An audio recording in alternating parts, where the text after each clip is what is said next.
Praise the Lord. ஹல்லேலூயா. உங்கள் அன்பு சகோதரியினுடைய ஒரு அன்பான வேண்டுகோள். நாளை தினம் வெள்ளிக்கிழமை ஆகஸ்ட் 15 நம்முடைய சுதந்திர தின விழா.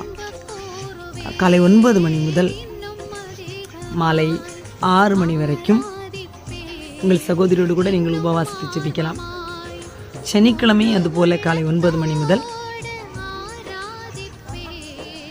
மாலை 6 மணி வரைக்கும் உபவாசிக்கலாம்.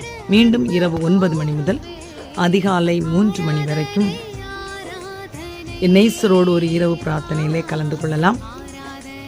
ஞாயிற்றுக்கிழமையும் காலை 6 மணிலேருந்தே எங்கள் உபவாச ஜெபம் இருக்கும். 9 மணிலேருந்து 6 மணி வரை எங்கள் ஆராதனையில் கலந்து கொள்ளலாம். யார் யார் கடன் பிரச்சனையோடு, வட்டி கடன்களோடு, வங்கி கடன்களோடு, கடன் பாரங்களோடு இருக்கிறீர்களோ, குழந்தை இல்லாத பிரச்சனைகள், சமாதானம் எது இருந்தாலும் அந்த கலந்து கொள்ளுங்கள். கர்த்தர் உங்களை ஆசீர்வதிப்பார். உங்களுக்காக ஜெபிக்க 3 தினங்களும் நாங்கள் ஆயத்தமாக 4 ஊழியக்காரர்கள். God bless you.